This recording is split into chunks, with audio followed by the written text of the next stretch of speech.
Friends, ಎಲ್ಲರಿಗೂ ನಮಸ್ಕಾರ. ಸ್ಪರ್ಧಾ ಕರ್ನಾಟಕ ಅಕಾಡೆಮಿ ಯೂಟ್ಯೂಬ್ ಚಾನಲ್ಗೆ ಪ್ರೀತಿಯ ಸ್ವಾಗತ.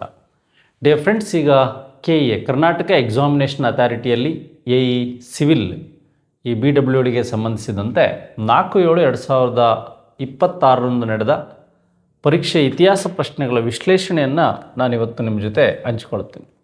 ನೋಡಿ, ಇನ್ನೂ ಯಾರು ನಮ್ಮ ಸ್ಪರ್ಧಾ ಕರ್ನಾಟಕ ಯೂಟ್ಯೂಬ್ ಚಾನಲ್ಗೆ ಸಬ್ಸ್ಕ್ರೈಬ್ ಆಗಿಲ್ಲ, ಅವರು ಸಬ್ಸ್ಕ್ರೈಬ್ ಆಗಿ ಅಂತ ಹೇಳ್ತಾ, ಹಾಗೆ ನಮ್ಮ ಈ ಒಂದು ಲಾಸ್ಟ್ ಎಕ್ಸಾಮಲ್ಲಿ ಬಂದಿರತಕ್ಕಂಥ ಪ್ರಶ್ನೆಗಳ ಬಗ್ಗೆ ನಾವೀಗ ಮಾತಾಡ್ತಾ ಹೋಗೋಣ. ನೋಡಿ, ಮೊದಲೆಲ್ಲ ಏನಾಗ್ತಾ ಇತ್ತು ಅಂದರೆ ಈ ಶಾಸನಗಳ ಮೇಲೆ ಕೇಳ್ತಾ ಇದ್ದ. ಈಗ ಬಾದಾಮಿ ಚಾಲುಕ್ಯರಿಗೆ ಸಂಬಂಧಿಸಿದಂತಹ ಒಂದು ಬಾದಾಮಿ ಶಾಸನ, ಐಹೊಳೆ ಶಾಸನ, ಹಾಗೆ ಮಹಾಕೂಟ ಸ್ತಂಭ ಶಾಸನದ ಮೇಲೆ ಕೇಳ್ತಾ ಇದ್ದ. ಅದೇ ಶಾಸನವನ್ನು ಭಿನ್ನವಾಗಿ ಈಗ ಪ್ರಶ್ನೆಗಳಲ್ಲಿ ಕೇಳಿದ್ದಾರೆ. ಈಗ ನಿಮಗೆಲ್ಲ ಗೊತ್ತಿದೆ, ನಾವು ನೋಟ್ಸಲ್ಲಿ ಬರೆಸುವಾಗ ಏನಂತ ಬರೆಸಿದ್ರು ಅಂದರೆ, ಈ ಒಂದು ಕನ್ನಡದ ಮೊದಲ ಯಾವುದು ಅಂದರೆ ಮೊದಲ ತ್ರಿಪದಿ ಶಾಸನ ಯಾವುದು ಅಂತ ಬರೆಸಿರ್ತೀವಿ. ಕಪ್ಪೆ ಅರಭಟ್ಟನ ಈ ಬಾದಾಮಿ ಶಾಸನ. ನೋಡಿ, ಅಂದರೆ ಮಾಧುರ್ಯಂಗೆ ಸಾಧು, ಮಾಧುರ್ಯಂಗೆ ಮಾಧುರ್ಯಂ, ಹಾಗೆ ಬಾದಿಪ್ಪ ಕಲಿಗೆ ಕಲಿಯುಗ ವಿಪರೀತನ್, ಹಾಗೆ ಮಾಧವನಿತ್ತನ್ ಪೆರ್ನಲ್ ಅಂತಕ್ಕಂಥದ್ದು, ಮಾಧುರ್ಯಂಗೆ ಮಾಧುರ್ಯಂ ಅಂತಕ್ಕಂಥದ್ದೇನಿದೆ, ಈ ಒಂದು ಸಾಧುಗೆ ಸಾಧು, ಮಾಧುರ್ಯಂಗೆ ಮಾಧುರ್ಯಂ ಅಂತಕ್ಕಂಥ ಕನ್ನಡದ ಮೊದಲ ತ್ರಿಪದಿ ಶಾಸನ ಯಾವುದು ಅಂತಕ್ಕಂಥದ್ದು ಯಾರ ಕಾಲದಲ್ಲಿ ಅಂತ ಕೇಳಿದ್ದಾರೆ. ನೋಡಿ, ಯಾವ ರೀತಿ ಪ್ರಶ್ನೆಗಳನ್ನು ಭಿನ್ನವಾಗಿ ಕೇಳ್ಬೋದು ಅಂತ. ರಾಷ್ಟ್ರಕೂಟರು, ಹೊಯ್ಸಳರು, ಬಾದಾಮಿ ಚಾಲುಕ್ಯರು, ಗಂಗರು ಅಂತ. ನೀವು ಬಾದಾಮಿ ಚಾಲುಕ್ಯರ ಮೇಲೆ ಮತ್ತೆ ಏನಾದರೂ ಪ್ರಶ್ನೆಗಳನ್ನು ಕೇಳಿದರೆ ನೀವು ಈ 3 ಶಾಸನಗಳನ್ನು ಕರೆಕ್ಟಾಗಿ ನೆನ್ಪಿಟ್ಕೊಳ್ಳಿ. ನೋಡಿ, ಈ ಒಂದು 1ನೇ ಪುಲಿಕೇಶಿಯ ಕಾಲದಲ್ಲಾದಂತಹ ಈ ಒಂದು ಈ ಬಾದಾಮಿ ಶಾಸನ ಏನಿದೆ, ಇದೇ ಕನ್ನಡದ ಮೊದಲ ತ್ರಿಪದಿ ಶಾಸನ. ಇದರ ರಚನೆಕಾರರು ಯಾರು ಅಂದರೆ ಈ ಒಂದು ಕಪ್ಪೆ ಅರಭಟ್ಟ ಏನಿದ್ದಾನೆ, ಈ ಕಪ್ಪೆ ಅರಭಟ್ಟನ ಒಂದು ಶಾಸನ ಅಂತಕ್ಕಂಥದ್ದು ನಿಮಗೆ ಗೊತ್ತಿರಬೇಕು. ಕಪ್ಪೆ ಅರಭಟ್ಟನ ಶಾಸನ ಅಂತ ಗೊತ್ತಿರಬೇಕು. ಹಾಗಾದರೆ ಇದು ಯಾರ ಕಾಲದಲ್ಲಿ ಆಯಿತು ಅಂದರೆ 1ನೇ ಪುಲಿಕೇಶಿ. ಯಾರು ಅಂದರೆ 1ನೇ ಪುಲಿಕೇಶಿಯ ಕಾಲದಲ್ಲಿ ಆಯಿತು ಅಂತ. ನೆಕ್ಸ್ಟು 2ನೇದಾಗಿ ವಿಶೇಷವಾಗಿ ನಿಮಗೆ ಗೊತ್ತಿದೆ, ಈ ಒಂದು ಐಹೊಳೆ ಯಾವುದು ಅಂದರೆ ಐಹೊಳೆ ಶಾಸನ ಅಂತಕ್ಕಂಥದ್ದು ಗೊತ್ತಿದೆ. ಐಹೊಳೆ ಶಾಸನ ಯಾರ್ದು ಅಂದರೆ ರವಿಕೀರ್ತಿ ಅಂತಕ್ಕಂಥದ್ದು ನಿಮಗೆ ಗೊತ್ತಿರಬೇಕು. ನೋಡಿ, ಐಹೊಳೆ ಶಾಸನ ಎಲ್ಲಿದೆ ಅಂದರೆ ಈ ಒಂದು ಮೇಗುತ್ತಿ ದೇವಾಲಯದ ಗೋಡೆ ಮೇಲಿರ್ತದು. ಇಮ್ಮಡಿ ಪುಲಿಕೇಶಿಯ ಕಾಲದಲ್ಲಾದಂಥದ್ದೇ ಈ ಐಹೊಳೆ ಶಾಸನ ಅಂತಕ್ಕಂಥದ್ದು. ನೆಕ್ಸ್ಟು ಇವರಲ್ಲಿ ವಿಶೇಷವಾಗಿ ಮತ್ತೊಂದಾಗ್ತದೆ, ಈ ಒಂದು ಮಹಾಕೂಟ ಯಾವುದು ಅಂದರೆ ಮಹಾಕೂಟ, ಈ ಒಂದು ಸ್ತಂಭ ಶಾಸನ ಅಂತ ಆಗುತ್ತೆ. ಇದು ಯಾರು? ಈ ಮಂಗಳೇಶ ಏನಿದ್ದಾನೆ, ಮಂಗಳೇಶ, ಈ ಮಂಗಳೇಶನ ಕಾಲದಲ್ಲಾದಂಥದ್ದೇ ಈ ಒಂದು ಮಹಾಕೂಟ ಸ್ತಂಭ ಶಾಸನ. ನೋಡಿ, ನಮಗೆ ಮೊದಲ ತ್ರಿಪದಿ ಶಾಸನದ ಜೊತೆಗೆ ಮತ್ತೆ ಕೇಳ್ಬೋದು, ಕನ್ನಡದ ಮೊದಲ ಒಂದು ಕರ್ನಾಟಕದ ಶಾಸನ ಅಲ್ಮಿಡಿ ಅಂತ ಗೊತ್ತಿದೆ. ನೆಕ್ಸ್ಟು ಅದೇ ರೀತಿಯಾಗಿ ನಿಮಗೆ ಸಂಸ್ಕೃತಕ್ಕೆ ಸಂಬಂಧಿಸಿದಂಥ ಒಂದು ಶಾಸನವೂ ಸಹ ಗೊತ್ತಿದೆ, ತಾಳಗುಂದ. ಹಾಗೆ ನಿಮಗೆ ಬ್ರಾಹ್ಮಿ ಲಿಪಿ ಮತ್ತು ಪ್ರಾಕೃತ ಭಾಷೆಯಲ್ಲಿರ್ತಕ್ಕಂಥ ಈ ಮಸ್ಕಿ ಶಾಸನದ ಬಗ್ಗೆ, ಅಶೋಕನ ಶಾಸನದ ಬಗ್ಗೆಯೂ ನಿಮಗೆ ಗೊತ್ತಿರಬೇಕು. ಹಾಗಾಗಿ ಈ ಥರದ ತ್ರಿಪದಿ ಶಾಸನಗಳನ್ನು ಸಹ ಕೊಟ್ಟಿದ್ದಾರೆ. ಹಾಗಾಗಿ ಇದು ಬಾದಾಮಿ ಚಾಲುಕ್ಯರ 1ನೇ ಪುಲಿಕೇಶಿಯ ಕಾಲದಲ್ಲಾಗಿದ್ದೆ ಈ ಬಾದಾಮಿ ಶಾಸನ. ಈ ಬಾದಾಮಿ ಶಾಸನದಲ್ಲಿರ್ತಕ್ಕಂಥ ಒಂದು ಮೆಸೇಜೇ ಈ ಒಂದು ತ್ರಿಪದಿ, ಸಾಧುಗೆ ಸಾಧು ಮತ್ತು ಮಾಧುರ್ಯಂಗೆ ಮಾಧುರ್ಯಂ ಅಂತಕ್ಕಂಥ ಕೊಟೇಶನನ್ನು ನಾವು ನೋಡ್ಬೋದು. ಹಾಗಾದರೆ ಈ ರೀತಿಯಾದಂತಹ ಅಂಶಗಳ ಬಗ್ಗೆ ನಾವು ಮಾತಾಡಿದ್ವಿ. ಮುಂದಿನ ಪ್ರಶ್ನೆ ಹೋಗೋಣ. ನೋಡಿ, ದಂಗೆಗಳ ಮೇಲೆ ಕೇಳಿದ್ದಾನೆ. ನೋಡಿ, ಕಿತ್ತೂರು ರಾಣಿ ಚೆನ್ನಮ್ಮ ಮತ್ತು ದೋಂಡಿವಾಗ್ ದಂಗೆ, ಹಾಗೆ ಹಲಗಲಿ ಬೇಡರ ದಂಗೆ ಮತ್ತು ಸಂಗೊಳ್ಳಿ ರಾಯಣ್ಣನ ದಂಗೆ ಬಗ್ಗೆ ನಮಗೆ ಪ್ರಶ್ನೆಗಳನ್ನ ಕೇಳಿದ್ದಾರೆ. ಇವನ್ನು ಜೋಡಿಸಿ ಅಂತ ಕೇಳಿದ್ದಾರೆ.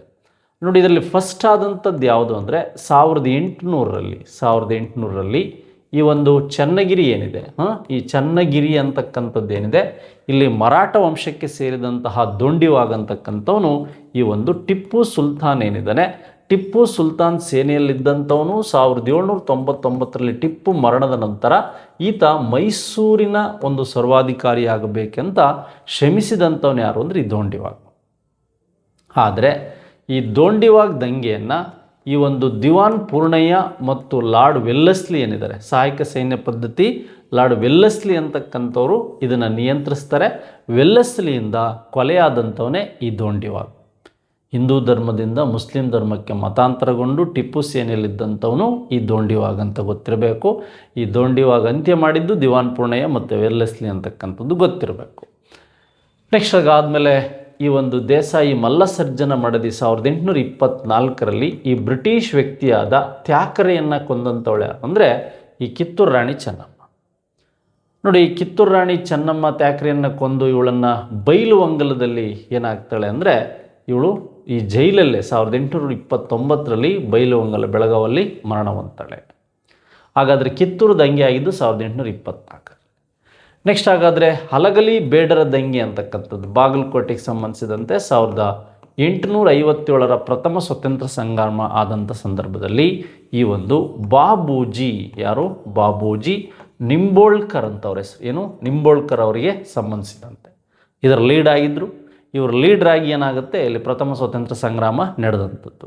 ಹಲಗಲಿ, ಸುರಪುರ, ನರಗುಂದ, ಮುಂಡರಗಿ ಅಂತೇನಿದೆ ಈ ಅಂಶಗಳ ಬಗ್ಗೆ ನಿಮಗೆ ಗೊತ್ತಿರಬೇಕು ಅಂತ.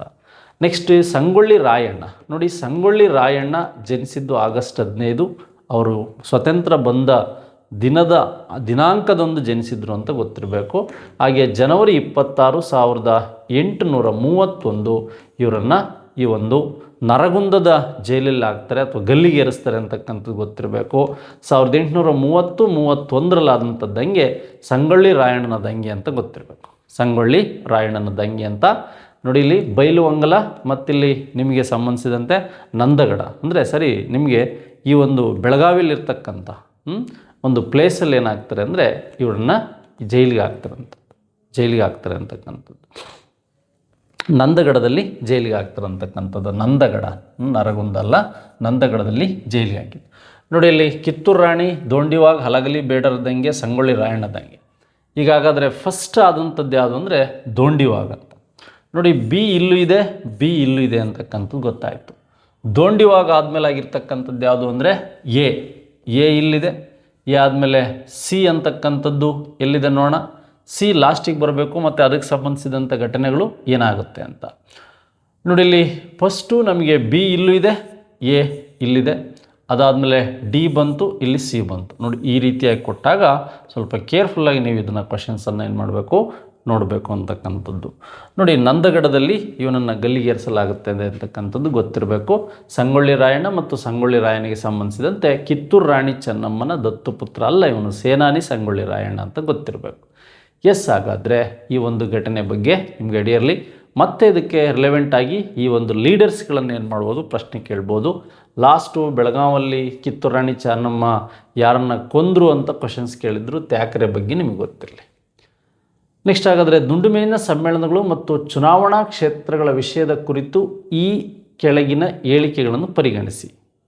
ನೋಡಿ, ಈ ಕೆಳಗಿನ ಹೇಳಿಕೆಗಳ ಬಗ್ಗೆ ನಿಮಗೆ ಪರಿಗಣನೆ ಬೇಕು. ನೋಡಿ, ಭಾರತ ಸಂವಿಧಾನ ಸುಧಾರಣೆಗಾಗಿ 1930ರಿಂದ ಈ ಒಂದು 32ರವರೆಗೆ 3 ದುಂಡು ಮೇಜಿನ ಸಮ್ಮೇಳನಗಳು ಬ್ರಿಟನ್ನಲ್ಲಿ ನಡೀತು. ಯಾವುದಕ್ಕೆ? ಭಾರತ ಸಂವಿಧಾನ ಸುಧಾರಣೆಗಾಗಿ ನಡೀತು ಅಂತ.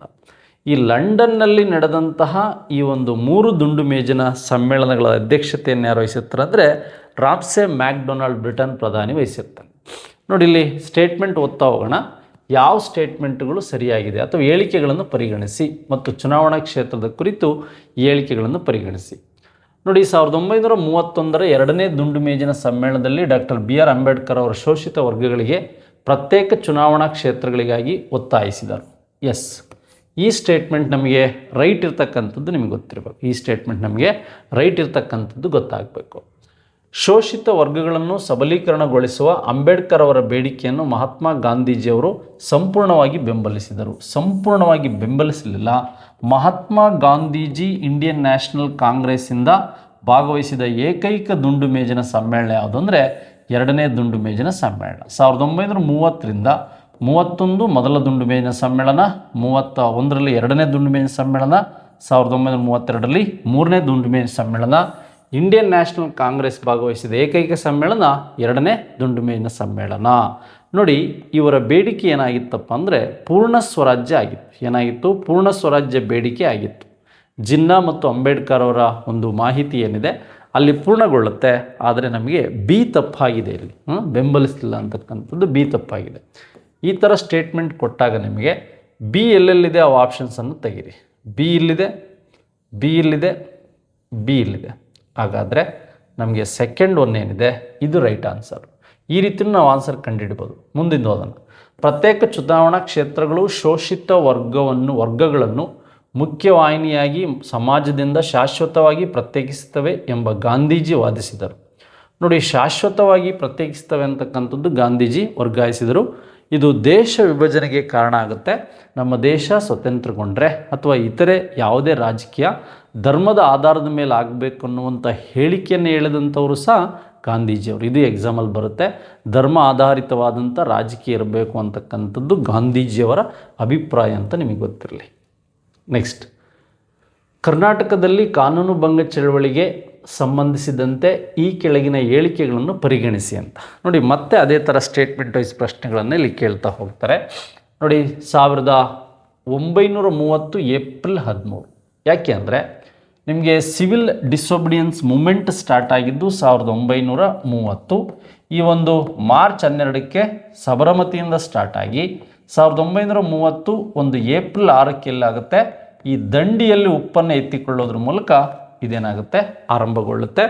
ಆವಾಗ ಕರ್ನಾಟಕದಲ್ಲಿ ಹೆಚ್ಚಾಗಿ ಇದು ಸ್ಟಾರ್ಟ್ ಆಗುತ್ತೆ. ಈ ಕಾನೂನು ಭಂಗ ಚಳವಳಿಗೆ ಸಂಬಂಧಿಸಿದಂತೆ RR ದಿವಾಕರ್ ಅಂತಕ್ಕಂಥವ್ರು ಏನಿದ್ದಾರೆ, ಇವರು ಬಳ್ಳಾರಿಯಲ್ಲಿ ಒಂದು ಸಮಿತಿಯನ್ನು ನೇಮಕ ಮಾಡಿದರು. ಹಾಗಾದರೆ ಏಪ್ರಿಲ್ 13ನೇ ತಾರೀಕು ಮಂಗಳೂರಲ್ಲ, ಎಲ್ಲಿ ಈ ಕರ್ನಾಟಕದ ಬಾರ್ದೋಲಿ ಅಂತ ಏನು ಕರೀತೀರಾ, ಈ ಅಂಕೋಲದ ಸಾಣಿಕಟ್ಟೆ, ಎಲ್ಲಿ ಈ ಆಣಿಕಟ್ಟೆಯಲ್ಲಿ MP ನಾಡಕರ್ಣಿ ಏನಿದ್ದಾರೆ, MP ನಾಡಕರ್ಣಿ ಅವರು ಈ ಚಳವಳಿಯ ನೇತೃತ್ವ ವಹಿಸಿ ಏನು ಮಾಡಿದರು, ಸ್ಟಾರ್ಟ್ ಮಾಡಿದರು. ಹಾಗಾಗಿ ನಿಮಗೆ ಈ ಫಸ್ಟ್ ಸ್ಟೇಟ್ಮೆಂಟ್ ಏನಾಗಿದೆ, ತಪ್ಪಾಗಿದೆ ಅಂತಕ್ಕಂಥದ್ದು ಗೊತ್ತಿರಬೇಕು. ನೆಕ್ಸ್ಟು, ಸಿದ್ದಾಪುರ ಅಂಕೋಲ ತಾಲೂಕು ರೈತರು ತೀವ್ರ ಕರ ನಿರಾಕರಣೆ ಚಳವಳಿಗಳನ್ನು ಪ್ರಾರಂಭಿಸಿದರು. ನೆಕ್ಸ್ಟ್ ನಿಮಗೆ ಇದು 1932 ಈ ಜನವರಿ 12ನೇ ತಾರೀಕು ಏನಿದೆ ಕರ ನಿರಾಕರಣ ದಿನ ಅಂತ, ಅಲ್ಲಿವರೆಗೂ ಸಹ ನಡೆಯುತ್ತೆ. ನೆಕ್ಸ್ಟು, ಹರಿಜನ ಸೇವಾ ಸಂಘದ ಕರ್ನಾಟಕ ಸಂಘದ ಅಧ್ಯಕ್ಷರಾಗಿ ಸರ್ದಾರ್ ವೀರನಗೌಡ ಪಾಟೀಲ್ ನೇಮಕಗೊಂಡರು ಅಂತಕ್ಕಂಥದ್ದು ಇದು ಸಹ ಸರಿ ಇದೆ ಅಂತ. ಹಾಗಾದರೆ ಏಕೆ ತಪ್ಪಾಗಿದೆ ಅಂದರೆ ಎ ಇಲ್ಲೂ ಇದೆ, ಎ ಇಲ್ಲೂ ಇದೆ, ಎ ಇಲ್ಲೂ ಇದೆ. Option B right answer. Option B ಯಾವುದು, ರೈಟ್ ಆನ್ಸರ್ ಅಂತ ನಿಮಗೆ ಗೊತ್ತಿರಬೇಕು. Option B right answer. ನೋಡಿ, ಈ ರೀತಿಯಾಗೂ ಸಹ ನಾವು ಗೆಸ್ ಮಾಡ್ಬೋದು. ಯಾವುದಾದ್ರೂ ಒಂದು ತಪ್ಪು ಗೊತ್ತಾದರೆ ನಮಗೆ ಆ ತಪ್ಪುಗಳ ಮೂಲಕ ಇದನ್ನು ಭಾಳ ಈಸಿಯಾಗಿ KE ಪ್ರಶ್ನೆಗಳನ್ನು ನಾವು ಕನ್ಸಿಡರ್ ಮಾಡ್ಬೋದು. ಬಟ್ ಒಂದು ಮಾತ್ರ ಸರಿ, ಎರಡು ಮಾತ್ರ ಸರಿ ಅಂತ ಕೊಟ್ಟಾಗ ಪರ್ಟಿಕ್ಯುಲರ್ ಗೊತ್ತಿರಲೇಬೇಕು. ಒಂದು ಮಾತ್ರ ಸರಿ, ಎರಡು ಮಾತ್ರ ಸರಿ ಅಂತ ಕೊಟ್ಟಾಗ ನಮಗೆ ಪರ್ಟಿಕ್ಯುಲರ್ ಪ್ರಶ್ನೆಗಳಿಗೆ ಆನ್ಸರ್ ಗೊತ್ತಿರಬೇಕು. ನೋಡಿ, ಈ ಥರ ಒಂದು ರಾಂಗ್ ಆಪ್ಷನ್ಸ್ ಕೊಟ್ಟಿರ್ತಾನೆ ನೋಡಿ. ಅಲ್ಲಿ ನಾನು ಹಿಂದಿನ ಪ್ರಶ್ನೆಯಲ್ಲೂ ನಿಮ್ಗೆ ಹೇಳಿದೆ ನೋಡಿ, ಅಲ್ಲಿ ಬಿ ಎಲ್ಲಿದೆ, ಯಾವುದ್ರಲ್ಲಿ ಬಿ ಇಲ್ಲ ಅದೇ ಆನ್ಸರು. ನೆಕ್ಸ್ಟ್ ನೋಡಿ, ಎ ಎಲ್ಲಿದೆ, ಯಾವುದ್ರಲ್ಲಿ ಎ ಇಲ್ಲ ಅದೇ ಆನ್ಸರು. ಈ ರೀತಿಯೂ ಸಹ ಪ್ರಶ್ನೆಗಳು ಹೆಚ್ಚಾಗಿ ಬರೋ ಸಾಧ್ಯತೆಗಳು KEನಲ್ಲಿದೆ ಅಂತ. ಎಸ್, ಜ್ಯೋತಿಬಾ ಫುಲೆ ಅವರು ತಾವು ಬರೆದ ಗುಲಾಮಗಿರಿ ಪುಸ್ತಕವನ್ನು ಯಾವ ದೇಶದಲ್ಲಿ ಗುಲಾಮಗಿರಿಯನ್ನು ಕೊನೆಗೊಳಿಸಲು ಹೋರಾಡಿದ ಕಾರ್ಯಕರ್ತರಿಗೆ ಅರ್ಪಿಸಲಾಯಿತು? ಬ್ರಿಟನ್, ಫ್ರಾನ್ಸ್ ಮತ್ತು ದಕ್ಷಿಣ ಆಫ್ರಿಕಾ ಮತ್ತು ಅಮೇರಿಕಾ ಅಂತ. ನೋಡಿ, ಬ್ರಿಟನ್ ಹಾಕೋ ಸಾಧ್ಯತೆ ಇರುತ್ತೆ, ಫ್ರಾನ್ಸ್ ಮತ್ತು ದಕ್ಷಿಣ ಆಫ್ರಿಕಾ ಹಾಕೋ ಸಾಧ್ಯತೆ ಇರುತ್ತೆ. ಇಲ್ಲಿ ನಿಮಗೆ ವರ್ಣಭೇದ ನೀತಿ ಇರುತ್ತೆ. ಈ ಅನ್ಟಚಬಿಲಿಟಿ ಬಗ್ಗೆ ನೀವು ಮಾತಾಡಿರ್ತೀರ. ಫ್ರಾನ್ಸ್ ಇಲ್ಲ, ಬ್ರಿಟನ್ ಅಥವಾ ಆಫ್ರಿಕಾದಲ್ಲಿ ನಿಮಗೆ ಕನ್ಫ್ಯೂಸ್ ಆಗ್ತಾ ಇರುತ್ತೆ ಅದಕ್ಕೆ. ಬಟ್ ಇದು ರೈಟ್ ಆನ್ಸರ್ ಯಾವುದು ಅಂದರೆ ಅಮೇರಿಕಾ.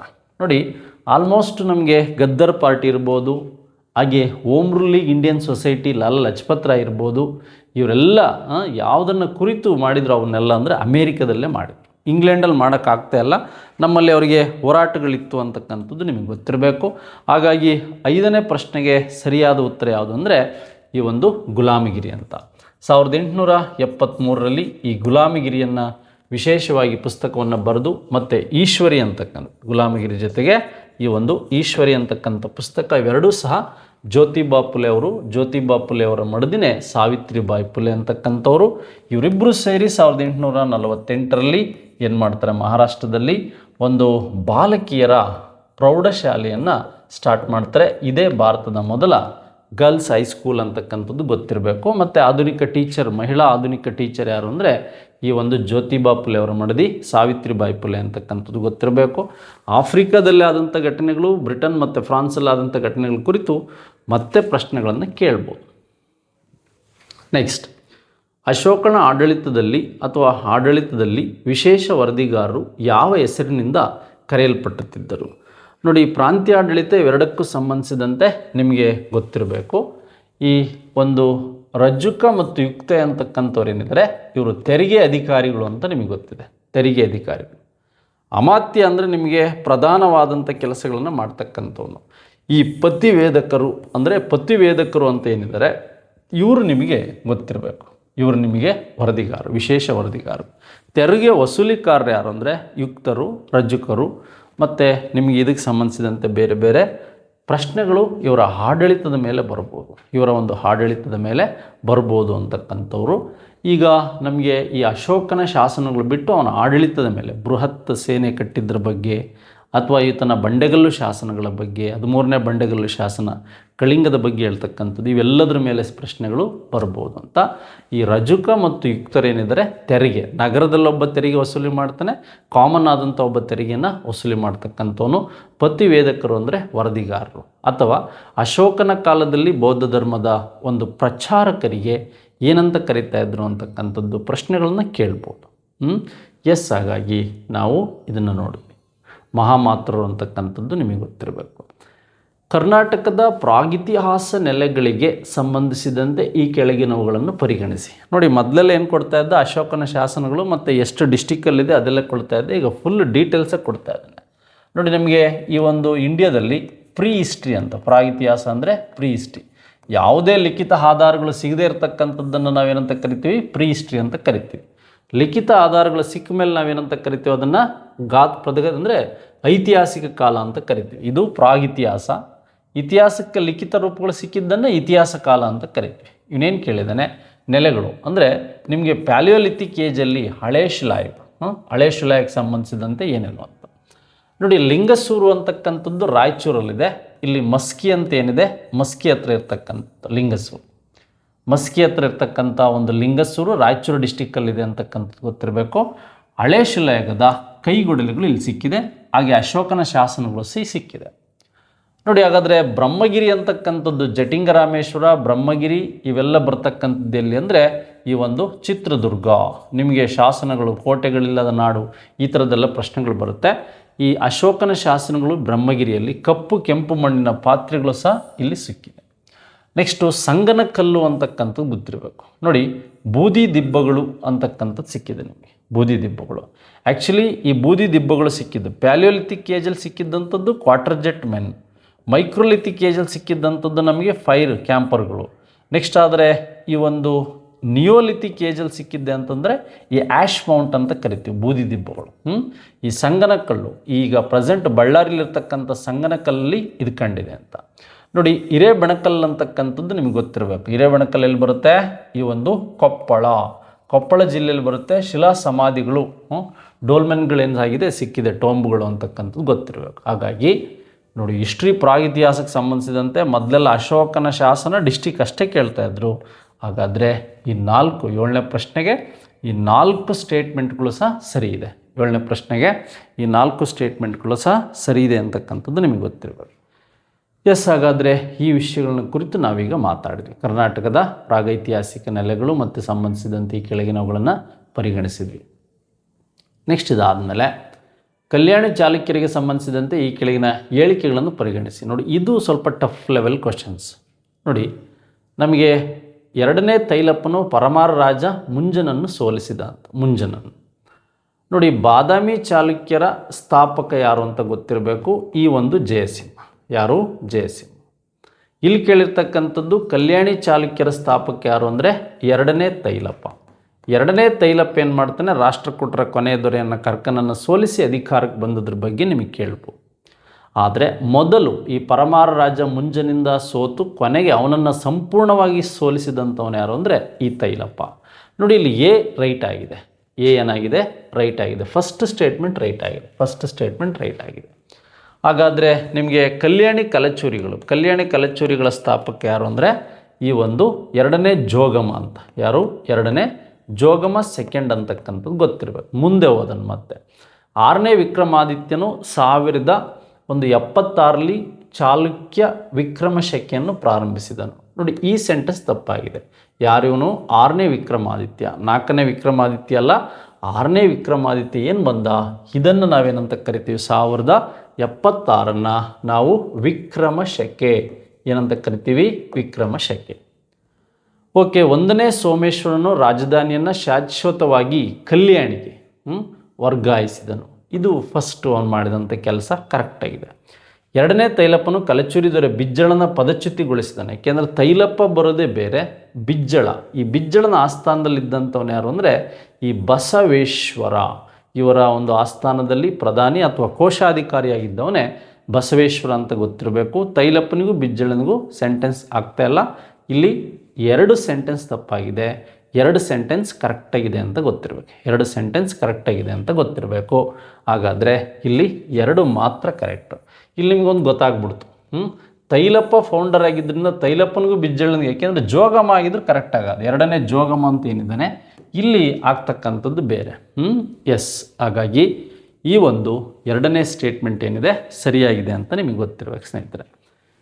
ಎಸ್, ಹಾಗೆ ಮುಂದಿನ ಪ್ರಶ್ನೆಗೆ ಹೋಗೋಣ.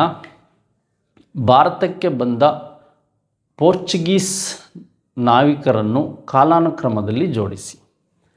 ಎಸ್, ಪೋರ್ಚುಗೀಸ್ ನಾವಿಕ ವಾಸ್ಕೋಡಿಗಾಮ 1498 ಈ ಒಂದು ಮೇ 17ನೇ ತಾರೀಕು ಕೇರಳದ ಕಲ್ಲಿಕೋಟೆಯ ಕಾಪುಕಾಡು ಅಂತೇನಿದೆ ಕಾಪುಕಾಡಿಗೆ ಬರ್ತಾನೆ. ನೋಡಿ, 1498 ಮೇ 17ರಂದು ಏನು ಮಾಡ್ತಾನೆ, ಇವನು ಕಾಪುಕಾಡಿಗೆ ಬಂದಿದ್ರ ಬಗ್ಗೆ ನಿಮಗೆ ಗೊತ್ತಿರಬೇಕು. ನೋಡಿ, 3 ಬಾರಿ ವಾಸ್ಕೋಡಿಗಾಮ ಭಾರತಕ್ಕೆ ಬರ್ತಾನೆ. ಇಮ್ಯಾನ್ಯಲ್ ಅಂತಕ್ಕಂಥವನು ಈತನನ್ನು ಕಳಿಸ್ತಾನೆ. ಕೆಬ್ರಾಲ್ ಅಂತಕ್ಕಂಥವನು 1500ರಲ್ಲಿ ಪೋರ್ಚುಗೀಸರ ಒಂದು ಪ್ರಮುಖ ವ್ಯಕ್ತಿಯಾಗಿ ಬಂದು ಕೊಚ್ಚಿಯನ್ನು ಒಂದು ವ್ಯಾಪಾರ ಕೇಂದ್ರವಾಗಿ ಮಾಡಿಕೊಂಡಿದ್ರ ಬಗ್ಗೆ ನಿಮಗೆ ಗೊತ್ತಿರಬೇಕು. ನೆಕ್ಸ್ಟು ಫ್ರಾನ್ಸಿಸ್ಕೋ ಡಿ ಅಲ್ಮೆಡಾ 1505ರಿಂದ 1509ರವರೆಗೆ ಇದ್ದವನು. ಇವನೇ ಈ ಒಂದು ಬ್ಲೂ ವಾಟರ್ ಪಾಲಿಸಿ ಅಂತಕ್ಕಂಥದ್ದು ತಂದವನು, ಅಥವಾ ಸರಿ ಈಗ ನೀಲಿ ಜಲನೀತಿ ಅಂತಕ್ಕಂಥದ್ದು ಏನು ಮಾಡ್ತಾನೆ, ನೀಲಿ ಜಲನೀತಿ ಬ್ಲೂ ವಾಟರ್ ಪಾಲಿಸಿಯನ್ನು ತರ್ತಾನೆ. ಈ ಬ್ಲೂ ವಾಟರ್ ಪಾಲಿಸಿಯನ್ನು ತಂದಂತ ಏನು ಮಾಡ್ತಾನೆ, ಇದನ್ನು ಏನು ವರ್ಕ್ ಮಾಡ್ದ ಅಂತ. ನೆಕ್ಸ್ಟು ಅಲ್ಪೋನಿಯಸ್ ಡಿ ಅಲ್ಬುಕರ್ಕೆ ಏನಿದ್ದಾನೆ 1510ರಲ್ಲಿ ಈ ಶ್ರೀಕೃಷ್ಣ ದೇವರಾಯನ ಸಹಾಯದಿಂದ ಗೋವನ್ನು ಏನು ಮಾಡ್ದ, ಯೂಸುಫ್ ಆದಿಲ್ ಶಾಹಿ ವಶದಲ್ಲಿದ್ದಂಥ ಗೋವನ್ನು ತನ್ನ ರಾಜಧಾನಿಯಾಗಿ ಮಾಡಿಕೊಂಡ. ಹಾಗಾಗಿ ಪೋರ್ಚುಗೀಸರು ಭಾರತಕ್ಕೆ 1498ರಿಂದ ಬಂದಂಥವರು 1961 ಗೋವಾ ವಿಮೋಚನೆಯವರೆಗೂ ಸಹ ಭಾರತದಲ್ಲಿದ್ದರು. ಭಾರತಕ್ಕೆ ಬಂದ ಮೊದಲ ಯುರೋಪಿಯನ್ನರು ಇವರೇ. ಭಾರತಕ್ಕೆ ಕೊನೆಯದಾಗಿ ಹೋದಂತಹ ಒಂದು ಐರೋಪಿಯನ್ನರು ಅಥವಾ ಯುರೋಪಿಯನ್ನರು ಯಾರು ಅಂದರೆ ಇವರೇ ಅಂತಕ್ಕಂಥದ್ದು ಗೊತ್ತಿರಬೇಕು. ಅಲ್ಬುಕರ್ಕನ ಕಾಲದಲ್ಲಿ ಗೋವಾ ಆಗಿದ್ರ ಬಗ್ಗೆ, ಈಗ ಕೆಬ್ರಾಲ್ ಕಾಲದಲ್ಲಾದಂಥ ಘಟನೆಗಳ ಬಗ್ಗೆ ನಿಮಗೆ ಮಾಹಿತಿ ಸಿಕ್ತು. ಹಾಗಾದರೆ ABCD ಕರೆಕ್ಟ್ ಇದೆ ಅಂತ. ಯಾವುದು ಕರೆಕ್ಟ್ ಇದೆ ಸ್ನೇಹಿತರೆ? ABCD ಅಂತಕ್ಕಂಥದ್ದು ಕರೆಕ್ಟಾಗಿದೆ ಅಂತ ನಿಮಗೆ ಗೊತ್ತಾಯಿತು. ಎಸ್, ಹಾಗಾದರೆ ಮುಂದಿನ ಪ್ರಶ್ನೆ ನೋಡೋಣ. ಸರಿಯಾದ ಕಾಲಾನುಕ್ರಮಣಿಕೆಯನ್ನು ಗುರುತಿಸಿ. ಚಾಲುಕ್ಯ ವಿಕ್ರಮಶಕೆ, ಶಾಲಿವಾಹನ ಶಕೆ, ಗುಪ್ತ ಶಕೆ ಮತ್ತು ಹರ್ಷ ಶಕೆ. ನೋಡಿ, ಆಲ್ಮೋಸ್ಟ್ ಕರ್ನಾಟಕ ಹಿಸ್ಟ್ರಿ ಮೇಲೆ ಹೆಚ್ಚು ಕಾನ್ಸಂಟ್ರೇಷನ್ ಮಾಡ್ತಾ ಇದ್ದಾರೆ. ಹರ್ಷವರ್ಧನ ಅಧಿಕಾರಕ್ಕೆ ಬಂದಿದ್ದು 606 ಹರ್ಷ ಶಕೆ ಅಂತ ಗೊತ್ತಿರಬೇಕು. ನೆಕ್ಸ್ಟ್ ನಮಗೆ ಗುಪ್ತ ಶಕೆ ಅಂದರೆ 320 ಈ ಸ್ವತಂತ್ರವಾದಂಥ ಗುಪ್ತ ಶಕೆ ಅಂತಕ್ಕಂಥದ್ದು ಗೊತ್ತಾಯಿತು. ನೆಕ್ಸ್ಟು ಶಾಲಿವಾಹನ ಶಕೆ ಅಂತ 28 ಶಕವರ್ಷ ಶಾಲಿವಾಹನ ಶಕೆ.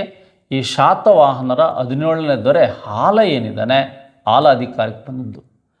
ಹಾಗೆ ಚಾಲುಕ್ಯ ವಿಕ್ರಮ ಶಕೆ ಅಂದರೆ ಗೊತ್ತಿದೆ, ಈಗ ತಾನೇ ಹೇಳಿದೆ 1076 ಏನಿದೆ ಇದು ವಿಕ್ರಮ ಶಕೆ. ನೋಡಿ, 1076 ವಿಕ್ರಮ ಶಕೆ ಅಂತಕ್ಕಂಥದ್ದು ಏನಿದೆ ಇದು ಯಾರ ನೆನಪಿಗೆ ಅಂದರೆ 6ನೇ ವಿಕ್ರಮಾದಿತ್ಯ. ಯಾರು? 6ನೇ ವಿಕ್ರಮಾದಿತ್ಯ ಅಧಿಕಾರಕ್ಕೆ ಬಂದಿದ್ದು. ಶಾಲಿವಾಹನ ಶಕೆ ಅಂದರೆ ಹಾಲ ಅಂತ ಗೊತ್ತಿರಬೇಕು. ನೆಕ್ಸ್ಟು ಗುಪ್ತ ಶಕೆ ಅಂದರೆ 1ನೇ ಚಂದ್ರಗುಪ್ತ ಅಂತ ಗೊತ್ತಿರಬೇಕು. ಚಂದ್ರಗುಪ್ತ ಅಂತ ಗೊತ್ತಿರಬೇಕು. ಶಕವರ್ಷ ಅಂದರೆ ಈ ಒಂದು ಹರ್ಷವರ್ಧನ ಅಧಿಕಾರಕ್ಕೆ ಬಂದಿದ್ದು ಅಂತ ಗೊತ್ತಿರಬೇಕು. ರಿಮೈನಿಂಗ್ ನಮಗೆ ಕೇಳಿದರೆ ಈ ಒಂದು ಕಾನಿಷ್ಕ. ನೋಡಿ, ಕಾನಿಷ್ಕ ಅಧಿಕಾರಕ್ಕೆ ಬಂದಿದ್ದು 78. ನಾವು ಇದನ್ನೇನಂತ ಕರಿತೀವಿ ಅಂದರೆ ಶಕವರ್ಷ ಅಂತಲೂ ಕರಿತೀವಿ. ಇದನ್ನೇನಂತ ಕರಿತೀವಿ? ಶಕವರ್ಷ. ಅಥವಾ ಹಾಲ ಅಧಿಕಾರಕ್ಕೆ ಬಂದಿದ್ದು ಶಾಲಿವಾಹನ ಶಕೆ ಅಂತ ಕರಿತೀವಿ. ಎಸ್, ಹಾಗಾದರೆ ಇನ್ನೊಂದು ಉಳ್ಕೊಳ್ತು 622 ನಾವು ಏನಂತ ಕರಿತೀವಿ? ಇಜರಾ ಶಕೆ. ಇಜರಾ ಶಕೆ. ಈ ಮಹಮ್ಮದ್ ಪೈಗಂಬರ್ ಏನು ಮಾಡ್ತಾನೆ, ಈ ಒಂದು ಮೆಕ್ಕಾದಿಂದ ಮದೀನಕ್ಕೆ ಹೋಗಿದ್ದನ್ನು ಇಜರಾ ಶಕೆ ಅಂತ ಕರಿತೀವಿ. ಮೆಕ್ಕಾದಿಂದ ಮದೀನಕ್ಕೆ ಯಾಕೆ ಹೋಗಿದ್ದನ್ನು ಇಜರಾ ಶಕೆ ಅಂತ ಕರಿತೀವಿ. ಸರಿಯಾದ ಕಾಲಾನುಕ್ರಮವನ್ನು ಗುರುತಿಸಿ ಅಂತ. ಹಾಗಾದ್ರೆ ನಮಗೆ ಬಿ ಎಲ್ಲಿದೆ ನೋಡೋಣ. ಬಿ ಇಲ್ಲಿದೆ ಅಂತಕ್ಕಂಥದ್ದು ಗೊತ್ತಾಗಬೇಕು. ಬಿ ಆದಮೇಲೆ ಸಿ ಇಲ್ಲಿದೆ ಅಂತ ಗೊತ್ತಾಯಿತು. ಸಿ ಆದಮೇಲೆ ಡಿ, ಡಿ ಆದಮೇಲೆ ಲಾಸ್ಟಿಗೆ ಬರೋದು ಎ. ಹೀಗಾಗಿ ಈ ಫಸ್ಟ್ ಒಂದು ಆಪ್ಷನ್ ಗೊತ್ತಾದರೆ ಸಾಕು, ನಿಮಗೆ ಇದು ಈಸಿಯಾಗಿ ಆನ್ಸರ್ ಮಾಡ್ಬೋದು, ಈಸಿಯಾಗಿ ಆನ್ಸರನ್ನು ಮಾಡ್ಬೋದು. ಎಸ್, ಹಾಗಾದರೆ ಇದಕ್ಕೆ ಸಂಬಂಧಿಸಿದಂಥ ವಿಷಯಗಳನ್ನು ನಾವು ನೋಡಿದ್ವಿ. ಸರಿಯಾದ ಕಾಲಾನುಕ್ರಮಕ್ಕೆ ಗುರುತಿಸಿ ಅನ್ನೋದು ಗೊತ್ತಾಯಿತು. ನೆಕ್ಸ್ಟ್ ಮುಂದಿನ ಪ್ರಶ್ನೆ ನೋಡೋಣ. ಈ ಕೆಳಗಿನ ಸಂಘಟನೆಗಳು ಮತ್ತು ಅವುಗಳಿಗೆ ಸಂಬಂಧಿಸಿದಂತಹ ನಾಯಕರುಗಳ ಸರಿಯಾದ ಜೋಡಿಯನ್ನು ಗುರುತಿಸಿ ಅಂತ. ನೋಡಿ, ಮುಸ್ಲಿಂ ಲೀಗ್ ಅಂತಕ್ಕಂಥದ್ದೇನಿದೆ, ಈ ಮುಸ್ಲಿಂ ಲೀಗ್ 1906ರಲ್ಲಿ ಈ ಒಂದು ಢಾಕಾದಲ್ಲಿ ಈ ಸಲೀಮುಲ್ಲಾ ಖಾನ್ ಮತ್ತು ಆಗಾ ಖಾನ್ ಶಾಶ್ವತ ಅಧ್ಯಕ್ಷರಾಗಿ ಸ್ಥಾಪನೆಯಾಗಿದ್ದು, ಹಾಗಾಗಿ ಇದು ತಪ್ಪಿದೆ. ಹಿಂದೂ ಮಹಾಸಭಾ ನಿಮಗೆ ಗೊತ್ತಿದೆ 1915 ಮತ್ತು 16ರಲ್ಲಿ ಮದನ್ ಮೋಹನ್ ಮಾಳವೀಯ ಅವರು ಸ್ಟಾರ್ಟ್ ಮಾಡಿದರು, 15-16. ಹಾಗಾದರೆ ಓಮ್ರ ಲೀಗ್ ಅಂತಕ್ಕಂಥದ್ದು 1916ರಲ್ಲಿ 4 ಜನಗಳು ಇದನ್ನು ಸ್ಟಾರ್ಟ್ ಮಾಡಿದರು. ಅದರಲ್ಲಿ ಯಾರ ಹೆಸರು ಸಹ ಇಲ್ಲ ಅಂತ. ಒಂದು ತಿಲಕ್ ಅವರು ಸ್ಟಾರ್ಟ್ ಮಾಡಿದ್ದು, ಇನ್ನೊಂದು ಅನಾಬಿ ಸೆಂಟ್ರ್ ಅವರು ಅಡಿಯಾರ್ನಲ್ಲಿ ಸ್ಟಾರ್ಟ್ ಮಾಡಿದ್ದು, ಹಾಗೆ ಈ ಲಾಲಾ ಲಜಪತ್ ರಾಯ್ ಅವರು ಸ್ಟಾರ್ಟ್ ಮಾಡಿದ್ದು, ಗಂಗಾಧರ್ ರಾವ್ ದೇಶಪಾಂಡೆ ಕರ್ನಾಟಕದ ಹುಬ್ಬಳ್ಳಿಯಲ್ಲಿ ಸ್ಟಾರ್ಟ್ ಮಾಡಿದ್ದು. ಇದು ಸಹ ತಪ್ಪು. ಬಾಲಗಂಗಾಧರ್ ತಿಲಕ್ ಹಿಂದೂ ಮಹಾಸಭಾ ಅಲ್ಲ, ಇವರು ಇಲ್ಲಿ ಸ್ಟಾರ್ಟ್ ಮಾಡಿದರು. ಓಮ್ರ ಲೀಗ್ ಸ್ಟಾರ್ಟ್ ಮಾಡಿದ್ರು ಇವರು. ಆದರೆ ಈ ಒಂದು ಲೋಕಸೇವಾ ಮಂಡಲ ಅಂತೇನಿದೆ, the servant of Indian society, ನೋಡಿ ಇಂಗ್ಲೀಷ್ ಹೆಸರನ್ನು ಕನ್ನಡದಲ್ಲಿ ಕೊಟ್ಟಿದ್ದಾನೆ. 1905ರಲ್ಲಿ ಈ ಒಂದು 1921ರಲ್ಲಿ servant of Indian society Gopalakrishna Gokhale ಅವ್ರದ್ದು. 1921ರಲ್ಲಿ ಏನಾಗುತ್ತೆ ಅಂದರೆ ಈ ಒಂದು the servant of people society ಅಂತ, ಲೋಕಸೇವಾ ಮಂಡಳಿ ಅಂತ ಏನು ಮಾಡ್ತಾರೆ, ಈ ಒಂದು ಲಾಲಾ ಲಜಪತ್ ರಾಯ್ ಅಂತಕ್ಕಂಥವ್ರು ಸ್ಟಾರ್ಟ್ ಮಾಡ್ತಾರೆ. People society, the people news paper Lala Lajpat Rai ಇದೆ. ನನ್ನ ಗಡಿಪಾರನೆ ಕಥೆ ಇರ್ಬೋದು, ಅನ್ಹ್ಯಾಪಿ ಇಂಡಿಯಾ ಇರ್ಬೋದು, ಯಂಗ್ ಇಂಡಿಯಾ ಇರ್ಬೋದು, ಅಮೇರಿಕದಲ್ಲಿ ಒಂದು ಏನು ಓಮ್ರ ಲೀಗನ್ನು ಸ್ಟಾರ್ಟ್ ಮಾಡಿದ್ದು ಲಾಲಾ ಲಜಪತ್ ರಾಯ್. ಈ ಲೋಕಸೇವಾ ಮಂಡಲ ಅಂತ ಏನಿದೆ, ಇದು ಲಾಲಾ ಲಜಪತ್ ರಾಯ್ ಅವ್ರದ್ದೇ. The servant of people society ಏನಿದೆ, ಇದು ನಿಮಗೆ ಗೊತ್ತಿರಬೇಕು. ಆಪ್ಷನ್ 3 ಕರೆಕ್ಟ್ ಆಗಿದೆ. ಇದರಲ್ಲಿ ಯಾವುದಾಗಿದೆ? ಆಪ್ಷನ್ 3 ಕರೆಕ್ಟ್ ಆಗಿದೆ ಅಂತ ಗೊತ್ತಿಲ್ಲ. ಎಸ್, ಹಾಗಾಗಿ ಇದಾದಮೇಲೆ ನಾವು ಮತ್ತೆ ಮುಂದಿನ ಪ್ರಶ್ನೆಯನ್ನು ನೋಡೋದಾದರೆ, ರಾಷ್ಟ್ರೀಯ ಮನೋಭಾವನೆಯನ್ನು ಪ್ರತಿಬಿಂಬಿಸುವ ಒಂದು ಕೃಷ್ಣಾಜಿ ಪ್ರಭಾಕರ್ ಕಾದಿಲ್ಕರ್ ರವರ ರಚಿಸಿದ ನಾಟಕವನ್ನು ಗುರುತಿಸಿ ಅಂತ. ನೋಡಿ, ಇಲ್ಲಿ ಶಾರದಾ ಭಾರತ ಮಾತಾ ಅಂತಿದೆ, ಹಾಗೆ ಕಿಚನ್ ವಧ ಅಂತಿದೆ, ನೀಲಿ ದರ್ಪಣ್ ಅಂತಿದೆ. ನೋಡಿ, ಈ ಒಂದು ನೀಲಿ ದರ್ಪಣ್ ಬಗ್ಗೆ ನಿಮಗೆ ಗೊತ್ತಿದೆ. ನೀಲಿ ದರ್ಪಣ್ ಅಂತಕ್ಕಂಥದ್ದು ಈ ಒಂದು ನೀಲಿ ಬೆಳೆ, ಬಟ್ಟೆಗೆ ಹಾಕ್ತಕ್ಕಂತಹ ನೀಲಿ ಬೆಳೆ ಏನಿದೆ, ಈ ನೀಲಿ ಬೆಳೆಯನ್ನು ಕುರಿತಿರ್ತಕ್ಕಂಥ ಒಂದು ದಂಗೆಗಳಿಗೆ ಸಂಬಂಧಿಸಿದಂಥ ಒಂದು ನಾಟಕ ಯಾವುದು ಅಂದರೆ ಈ ನೀಲಿ ದರ್ಪಣ್ ಅಂತಕ್ಕಂಥದ್ದು ನಿಮಗೆ ಗೊತ್ತಿರಬೇಕು. ಈ ಒಂದು 1860ರಲ್ಲಿ ಈ ದಂಗೆಗಳನ್ನು ಅಡಗಿಸೋದಕ್ಕೆ ಈ ನೀಲಿ ದರ್ಪಣ್ಗೆ ಸಂಬಂಧಿಸಿದಂತೆ ಈ ಒಂದು ದೀನಬಂಧು, ಯಾರು ದೀನಬಂಧು ಮಿತ್ರ ಅವ್ರು ಏನು ಮಾಡ್ತಾರೆ, ಇದನ್ನು ಬರೆದ್ರು ಅಂತ. ಎಸ್, ಅದೇ ರೀತಿಯಾಗಿ ಕೃಷ್ಣಾಜಿ ಪ್ರಭಾಕರ್ ಕಾದಿಲ್ಕರ್ ಅಂತಕ್ಕಂಥವರು ಈ ಒಂದು ಕೃತಿಗಳನ್ನು ಹೆಚ್ಚಾಗಿ ಮತ್ತೆ ಯಾವ್ಯಾವ ಕೃತಿಗಳನ್ನು ಬರೆದ್ರು ಅಂತಕ್ಕಂಥದ್ದು. ಬಟ್ ಈ ನಾಟಕ ಏನಿದೆ, ಈ ನಾಟಕವನ್ನು ಬರೆದವರು ಇವರೇ, ಕೃಷ್ಣಾಜಿ ಪ್ರಭಾಕರ್ ಕಾದಿಲ್ ಅಂತ. 1907ರಲ್ಲಿ ಇದನ್ನು ಬರೀತಾರೆ ಅಂತಕ್ಕಂಥದ್ದು ಗೊತ್ತಿರಬೇಕು. ಹಾಗೆ ಶಾರದಾ ಭಾರತ ಮಾತಾ ಅಂತಕ್ಕಂಥದ್ದಿದೆ. ದೀನಬಂಧು ಮಿತ್ರ ಅವರ ಒಂದು ನೀಲಿ ದರ್ಪಣ್ ಯಾವುದ ವಿಷಯಗಳನ್ನು ಒಳಗೊಂಡಿದೆ ಅಂದರೆ ಈ ಒಂದು ನೀಲಿ ಬೆಳೆ ಅಂತಕ್ಕಂಥದ್ದು, ತೀನ್ ಖಾತಿ ಅಂತಕ್ಕಂಥ ಆ್ಯಕ್ಟನ್ನು ತಂದಿರ್ತಾರೆ. ಚಂಪಾರಣ್ಯ ಸತ್ಯಾಗ್ರಹ ನೆಕ್ಸ್ಟ್ ಇದೇ ಕಾನ್ಸೆಪ್ಟಲ್ಲೇ ಆಗೋದು, ಬ್ರಿಟಿಷರ ವಿರುದ್ಧ ಅಂತ ನಿಮಗೆ ಗೊತ್ತಿರಬೇಕು. ಎಸ್, ಹಾಗಾದರೆ 12ನೇ ಪ್ರಶ್ನೆಗೆ ಆಪ್ಷನ್ 2 ಸರಿಯಾದ ಉತ್ತರ ಅಂತ ಗೊತ್ತಾಯಿತು. ಆಪ್ಷನ್ 2 ಸರಿಯಾದ ಉತ್ತರ ಅಂತ. ನೆಕ್ಸ್ಟ್ ನೋಡಿ, ಮಾಡರ್ನ್ ಹಿಸ್ಟ್ರಿಯಲ್ಲಿ ಕೆಲವು ಬುಡಕಟ್ಟು ದಂಗೆಗಳು ಬರುತ್ತೆ. ಕ್ಲಾಸಲ್ಲಿ ಹೇಳಿರ್ತೀವಿ ಬುಡಕಟ್ಟು ದಂಗೆಗಳು. ಇದರಲ್ಲಿ ಯಾವ್ದಾದ್ರು ನಿಮಗೆ ಒಂದು ಗೊತ್ತಿರೋದನ್ನು ಕರೆಕ್ಟಾಗಿ ನೀವು, ವಹಾಬಿ ಚಳವಳಿ ಅಂದರೆ ಈ ಮುಸ್ಲಿಂ ಸೌದಿ ಅರೇಬಿಯಾದಲ್ಲಿ ಹುಟ್ಟಿ ಭಾರತಕ್ಕೆ ಬರುತ್ತೆ. ಇಲ್ಲ ಈ ಬಿಳಿಯರ ದಂಗೆ ನಿಮ್ಗೆ ಇದು ಗೊತ್ತಾಗಲಿಲ್ಲ, ಕುಕ್ಕಾ ಚಳವಳಿ ಗೊತ್ತಾಗಲಿಲ್ಲ ಅಂದರೆ ಇದೊಂದು ಕರೆಕ್ಟಾಗಿ ಗೆಸ್ ಮಾಡಿಕೊಂಡ್ರೆ ಸಾಕು. 1878ರಿಂದ 80ರಲ್ಲಿ ಈ 2ನೇ ಅಫ್ಘಾನ್ ಯುದ್ಧ ಆದಂಥ ಸಂದರ್ಭದಲ್ಲಿ ಯಾರಿದ್ದ ಅಂತ ನಿಮಗೆ ಗೊತ್ತಾದರೆ ಈ ಒಂದು ಲಾರ್ಡ್ ಲಿಟ್ಟನ್ ಇದ್ದ. ಯಾಕೆಂದರೆ ನಿಮಗೆ ವರ್ನಾಕ್ಯುಲರ್ ಪ್ರೆಸ್ ಆ್ಯಕ್ಟ್ ಬರುತ್ತೆ, ನೆಕ್ಸ್ಟು ಫ್ಯಾಕ್ಟ್ರಿ ಆ್ಯಕ್ಟ್ ಬರುತ್ತೆ. ಇವೆಲ್ಲ ಬಂದಂಥ ಸಂದರ್ಭದಲ್ಲಿ ನಿಮಗೆ ಗೊತ್ತಿರಬೇಕು. ಈಗ ಡಿಗೆ 3 ಎಲ್ಲರ ಇದೆಯನ್ನು ನೋಡಿ. ಡಿಗೆ 3 ಎಲ್ಲಿದೆ? ಇಲ್ಲಿದೆ.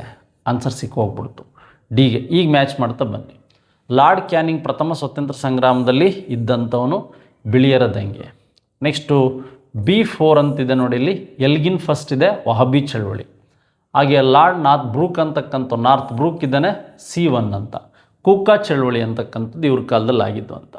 ನೋಡಿ ಈ ರೀತಿಯಾಗೂ ಸಹ ನೀವೇನು ಮಾಡ್ಬೋದು, ಪ್ರಶ್ನೆಗೆ ಆನ್ಸರ್ನ ಕಂಡುಹಿಡ್ಬೋದು. ಗೊತ್ತಿಲ್ಲ ಅಂತ ಸಂದರ್ಭದಲ್ಲಿ ಅಟ್ಲೀಸ್ಟ್ 4 ಆಪ್ಷನ್ಸಲ್ಲಿ ನೀವು ಚೆನ್ನಾಗಿ ಓದಿದರೆ 2 ಆಪ್ಷನ್ಸ್ ಗೊತ್ತಾಗೇ ಆಗುತ್ತೆ. ಅದರಲ್ಲೇ ನೀವು ಮ್ಯಾಚ್ ಮಾಡ್ತಾ ಹೋಗ್ಬೇಕಷ್ಟೆ, ಅದರಲ್ಲೇ ಅವನು ಮ್ಯಾಚ್ ಮಾಡ್ತಾ ಹೋಗಬೇಕು.